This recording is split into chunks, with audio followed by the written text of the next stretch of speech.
तत्सवितुर्वरेण्यं भर्गो देवस्य धीमहि धियो यो नः प्रचोदयात्।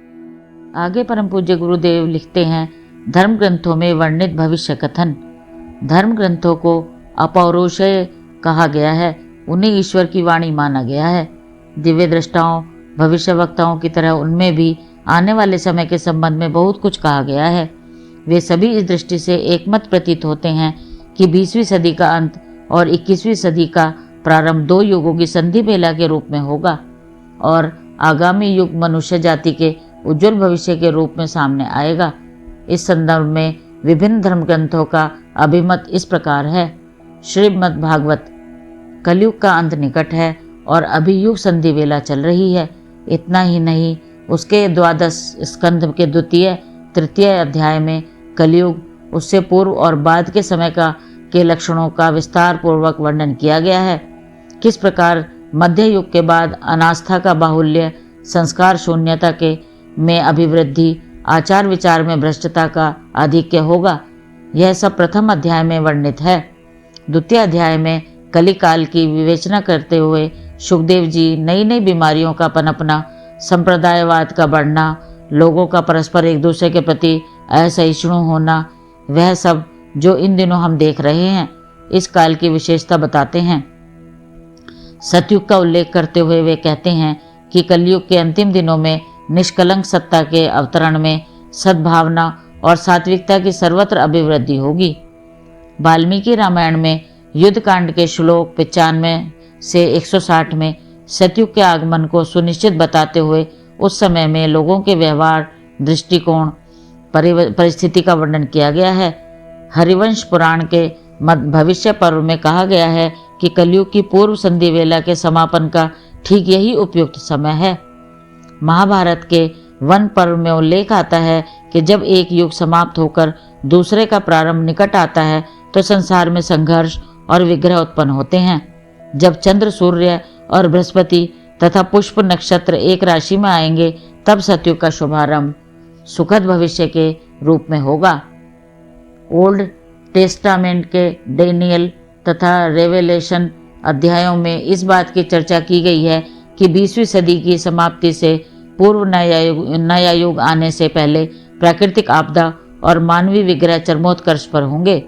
7 टाइम्स वर्णित इन भविष्यवाणियों के विशेषज्ञ समझे जाने वाले पुरातत्ववेत्ता एवं हिब्रू भाषा विशारद डॉक्टर विलियम अल ब्राइट एवं जेम्स ग्रांट ने इनके घटित होने का सही समय 1980 से 2000 के बीच बताया है। इसमें इस सदी के अंत में स्वर्णिम युग की स्थापना की थी बात कही गई है। नोस्ट्राडेमस की ऐसी भविष्यवाणियों की संगति इससे ठीक ठीक बैठ जाती है। इस्लाम धर्म, इसमें भी 14वीं सदी को उथल पुथल भरा समय बताया गया है। यह समय आज की परिस्थितियों से पूर्णतः मेल खाता है। कुरान सार पुस्तक में विनोबा लिखते हैं कि यह कयामत के बाद समस्त पृथ्वी पर ऐसा प्रकाश छा जाएगा कि हमेशा दिन रहे, रात्रि की कालिमा कभी ना आए। वे कहते हैं कि इस दिव्य प्रकाश से विश्वात्मा को अद्भुत शांति मिलेगी। इस्लाम भविष्य की आशा पुस्तक में श्री सैयद कुल कहते हैं कि 21वीं सदी का आरंभ विज्ञान और धर्म के अद्भुत समन्वय के रूप में होगा। डॉक्टर कैरेल की पुस्तक अज्ञात मानव का हवाला देते हुए वे लिखते हैं कि आने वाले समय में शिक्षा प्रणाली अमूल चूल बदलेगी और भाव प्रधान शिक्षा पर जोर दिया जाएगा। इससे वातावरण आध्यात्मिक बनेगा और नई मानव जाति के रूप में पृथ्वी पर महामानवों का प्रादुर्भाव होगा, जिससे सर्वत्र एकता और समता का राज्य स्थापित होगा। इस प्रकार न केवल दिव्य दृष्टि संपन्न महामानव अपितु विभिन्न धर्म ग्रंथ भी एक ही तथ्य की ओर संकेत करते हैं कि नवयुग की अरुणोदय वेला आ पहुंची। अब समय के प्रवाह के साथ व्यक्ति को अपने चिंतन को भी बदल लेना चाहिए, नहीं तो परम ब्रह्म की चेतन सत्ता उसे दंड व्यवस्था द्वारा भी सही मार्ग पर लाना जानती है एवं वह ऐसा करके रहेगी। आगे परम पूज्य गुरुदेव लिखते हैं, उज्जवल भविष्य की संरचना हेतु संकल्पित प्रयास, अवांछनीय के समापन और वांछित विकास के लिए राजनीति राजनीति, आर्थिक, सामाजिक और संस्थागत प्रयत्न तो होने ही चाहिए, पर यह नहीं भुला देना चाहिए कि अदृश्य जगत की भूमिकाएं भी ऐसे प्रयत्नों में अतिशय महत्वपूर्ण होती हैं। पानी के प्रवाह के साथ तिनके बहते चले जाते हैं। हवा के दबाव के साथ चलने वाले कम शक्ति लगाकर भी तेज गति पकड़ते चले जाते हैं। इसीलिए महत्वपूर्ण कार्यों के शुभारंभ देव आवाहन के साथ अदृश्य शक्तियों की साक्षी में किए जाते हैं। इन दिनों पिछली प्रगति के नाम पर अवांछनीयताओं को स्वच्छंद रूप से अपनाने वाली दुष्प्रवृत्तियों का निराकरण भी होना है और उनके स्थान पर सत्प्रवृत्तियों का संस्थापन भी। इस दोहरे महान परिवर्तन के लिए जहाँ प्रत्यक्ष पुरुषार्थ की आवश्यकता है, वहाँ उसके साथ अदृश्य संकल्प, साहस और दूरदर्शी कौशल भी जुड़ा रहना चाहिए।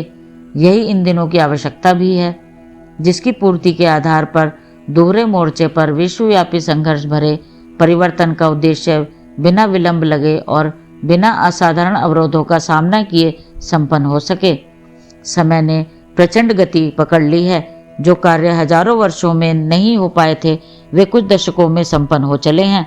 कुछ 100 वर्ष पुराना व्यक्ति यदि तब की परिस्थितियों के साथ आज के वातावरण की तुलना करे तो प्रतीत होगा कि वह किसी परिलोक जैसे क्षेत्र में आ पहुंचा।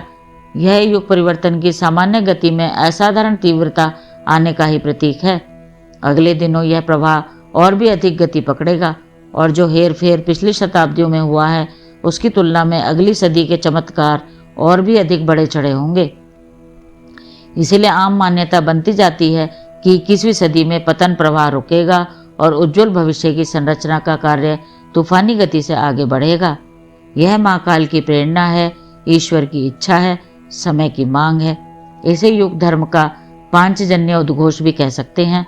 इसमें प्रचंड मानवीय पुरुषार्थ उभरेगा, पर स्मरण रखा जाए कि इसके पीछे नियंता की प्रचंड प्रेरणा और सुनिश्चित योजना ही काम कर रही होगी। मनुष्य तो स्वयं नगण्य होते हुए भी उसका अनुगमन करके हनुमान, अंगद, नल, नील और भीम, अर्जुन जैसी भूमिकाएं निभाते और सर्वत्र आश्चर्यजनक सफलताएं उपलब्ध करते दिखाई देंगे। गीताकार ने अर्जुन से कहा था कि कौरव दल का मरण तो नियति ने ही करके रख दिया है। राज्य, सुख और अक्षय यश का भागी बनने से कतराता क्यों है? सुयोग का लाभ उठाने में बुद्धिमानी क्यों नहीं देखता? ऐसी ही प्रचंड प्रेरणाएं असंख्यों को मिलेंगी और वे अंतःस्फुरना के आधार पर ही इतना कुछ करेंगे जितना करने के लिए किसी को असाधारण प्रलोभन देकर भी उकसाया नहीं जा सकता। आगे परम पूज्य गुरुदेव लिखते हैं, 12 वर्ष बीतते बीतते ऐसा सरंजाम जुट जाएगा जिसमें उज्जवल भविष्य आकाश से बरसने वाली घटाटों मेघमालाओं की तरह अपने चमत्कारों से हर किसी को चमत्कृत कर सके। इन दिनों हर वरिष्ठ प्रतिभाशाली के मन में कुछ आदर्शवादी पुरुषार्थ प्रकट करने के लिए उठती उमंगों को देखकर उक्त कथन की सच्चाई का प्रमाण पाया जा सकता है, होने का सहज अनुमान लगाया जा सकता है। इस संदर्भ में विश्व के कोने कोने में अपने अपने ढंग की सृजन उमंगों के साथ साथ एक अति महत्वपूर्ण उभार शांतिकुंज हरिद्वार के क्षेत्र से भी उभरता देखा जा सकता है। इन्हीं दिनों आरंभ हुए युग संधि महापुरुष चरण का एक अद्भुत उपचार देखने ही योग्य है। उसे सामूहिक साधना का एक अभूतपूर्व प्रयोग कहा जा सकता है। इस तपश्चर्या साधना से संबंधित ऐसी ऊर्जा उभरेगी जो विशालकाय सामूहिक प्रयत्नों से ही उत्पन्न होती देखी जाती है। मानवीय श्रम और मनोबल की सामूहिकता के चमत्कारी परिणामों के अपने अपने ढंग के अनेक प्रमाण हैं। अध्यात्म क्षेत्र में इसकी उपमा शांति कुंज के युग संधि महापुरुष चरण के रूप में दी जा सकती है। आशा की गई है कि इस संधि वेला के 12 वर्षों में प्राय 24 लाख व्यक्ति यहाँ अथवा यहाँ से संकल्प लेकर अपने अपने स्थान पर पुरुषचरण की प्रक्रिया को क्रियान्वित करेंगे। नव संस्थापित प्रज्ञा मंडलों के साप्ताहिक सत्संगों को इसी युग साधना से जुड़ा हुआ प्रयत्न समझ जाना चाहिए। शांति कुंज को युग चेतना की गंगोत्री कहा जा सकता है। सूर्य सर्वप्रथम पूर्वांचल से निकलता है और वहां से आगे बढ़ते बढ़ते समस्त संसार को आभा से आच्छादित करता है। गंगोत्री से आरंभ होने वाला निर्झर बंगाल पहुंचते पहुंचते सहस्त्र धाराओं में विकसित हुआ दिख पड़ता है। इस युग साधना का शुभारंभ शांतिकुंज से होते हुए भी उसका विस्तार देश के कोने कोने और विश्व के हर भाग में व्यापक होते हुए देखा जा सकेगा। उसका प्रभाव भी युग परिवर्तन की पृष्ठभूमि में आंशिक स्तर की असाधारण भूमिका निभाते हुए देखा जा सकेगा। प्रत्यक्ष रूप से सृजनात्मक हलचलों का उभार इस आधार पर उभर कर आने की संभावना आंकी जा सकती है, जो गोवर्धन उठाने जैसे महान कार्य को लाठियों की सहायता मिल जाने से संपन्न हो जाने के समान है। परम पूज्य गुरुदेव लिखते हैं, शांति कुंज का निर्माण ही इसके लिए उपयुक्त स्थान खोजकर किया गया है। गंगा की गोद, हिमालय की छाया, सप्तऋषियों की तपोभूमि, दिव्य सानिध्य, अखंड दीप, निरंतर चलने वाली साधना का नियोजन जैसे संयोग एक साथ एक स्थान पर अन्यत्र कदाचित ही कहीं देखे जा सकें। स्थान और समय का चयन अपने आप में असाधारण महत्व रखता है। महाभारत के लिए कुरुक्षेत्र चुना गया था।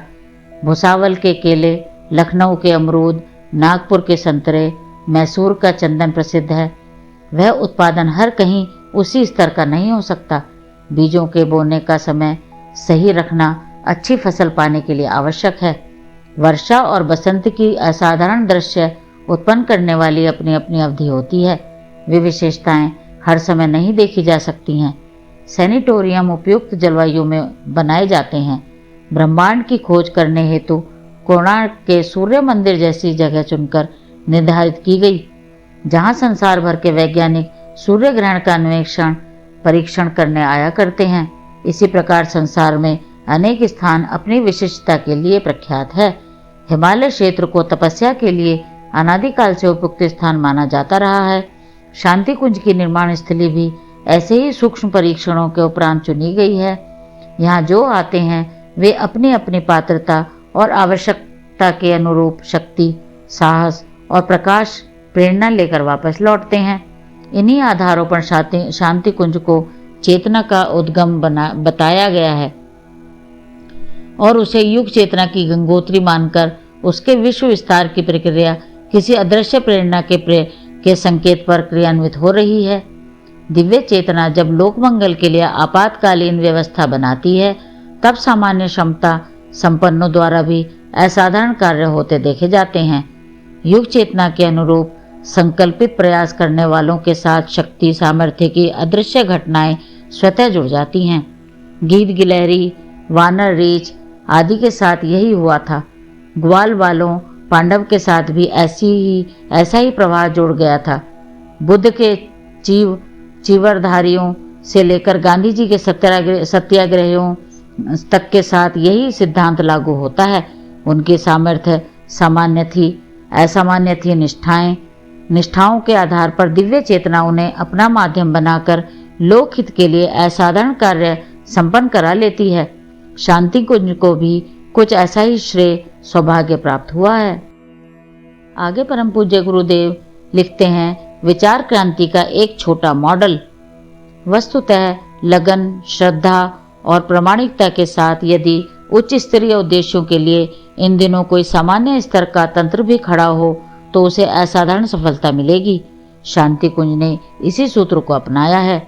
इस तथ्य को अंगीकार करने वाली अनेक प्रतिभाएं समग्र उत्साह के साथ नवनिर्माण के क्षेत्र में उमंगे भरी मन स्थिति में कदम बढ़ा सकती हैं और अपने संकल्पों में दैवी अनुदानों को जुड़ा हुआ अनुभव कर सकती हैं। हमें यह नहीं भूलना चाहिए कि अर्जुन के रथ की सारथी भी तो दिव्य शक्ति ही बनी थी। शांति कुंज के सूत्र संचालक ने भी परोक्ष सत्ता का प्रतिनिधि बन प्राप्त होते रहने वाले संकेतों के आधार पर यह सारा सरंजाम जुटाया है। भव्य भवन बनाने से पहले इनके छोटे आकार के मॉडल अनुपातिक आधार पर खड़े विनिर्मित कर लिए जाते हैं। ताजमहल आदि के मॉडल आसानी से देखे जा भी सकते हैं। बड़े बड़े बांध, बड़ी परियोजनाएं, अट्टालिकाएं बड़े आर्किटेक्ट की दृष्टि से मॉडल रूप में ही विनिर्मित कर फिर उन्हें विभिन्न चरणों में साकार रूप दिया जाता है। शांति कुंज ने 21वीं सदी के उपयुक्त उज्जवल भविष्य संरचना के स्वरूप के अनुसार अपने आप को छोटे मॉडल के रूप में प्रस्तुत किया है। इस मॉडल में युग की सामयिक आवश्यकताओं की पूर्ति हेतु युग मनीषा द्वारा किए जा सकने वाले 3 महत्वपूर्ण प्रयासों को अनिवार्य रूप से जोड़ा गया है। नंबर 1, युग चेतना को जनमानस के अंतराल तक पहुंचाने वाली महाप्रज्ञा की पक्षधर लेखनी। नंबर 2, जनमानस को झचकोरने और उल्टे को सीधा करने में समर्थ परिमार्जित वाणी। नंबर 3, अपनी प्रतिभा, प्रखरता और प्रामाणिकता को पग पग पर खरा सिद्ध करते रहने में समर्थ पुरोधाओं, अग्रदूतों का परिकर। युग क्रांतियों में सदा यही तीनों अपनी समर्थ भूमिका निभाते रहे हैं। अनीति अनाचार को आदर्शवादी प्रवाह में परिवर्तन कर सकने वाले महान कायाकल्प इन्हीं 3 अमोघ शक्तियों द्वारा संपन्न होते रहे हैं। आगे परम पूज्य गुरुदेव लिखते हैं, आज की परिस्थितियों में क्या ऐसा संभव है? इस पर सहज ही विश्वास नहीं होता, कारण कि इन दिनों आदर्शवादिता मात्र कहने सुनने की चीज रह गई है, वह व्यवहार में भी उतर सकती है। इस पर सहज ही विश्वास नहीं होता। इसीलिए यह उपाय सोचा गया है कि इतने महान प्रयोजन की पूर्ति एवं विशाल आयोजन के लिए एक विश्वस्त परिचय देने वाला मॉडल खड़ा किया जाए।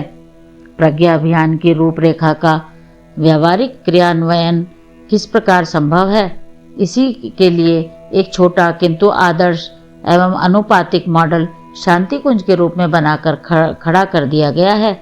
इसे देख समझकर सही कल्पना की जा सकती है कि भविष्य कैसे बदलेगा, नूतन सदी कैसे आएगी।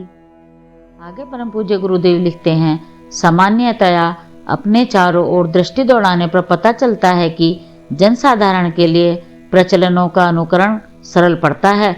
बुद्धि संगत, सामयिक, उपयोगी न होने पर भी लोग उन्हें आग्रहपूर्वक अपनाए रहते हैं, पर नए दिखने वाले प्रचलन अत्यंत आवश्यक होने पर भी गले नहीं उतरते। कड़वी औषधि रोगनाशक होने पर भी उसे सेवन करते ही मुंह बिचकता है। खादी का तत्वज्ञान जब तक जनसाधारण को हृदयंगम कराया जाता रहा, तब तक उसका व्यवहार हुआ। अब उस और उपेक्षा बढ़ती जाती देखी जाती है। विचार क्रांति में पुरानी लीक से हटकर नया उपयोगी मार्ग अपनाने के लिए कहा जाता है, किंतु उससे पूर्वजों की हेटी होती मानी जाती है और पूर्वाग्रह के समर्थन में हजार बेतुके तर्क प्रस्तुत किए जाते हैं। ऐसी दशा में उस अति सामयिक एवं आवश्यक प्रयास से जनसाधारण को सहमत कराने के लिए कुछ बड़े और कठिन उपाय अगले दिनों अपनाने होंगे।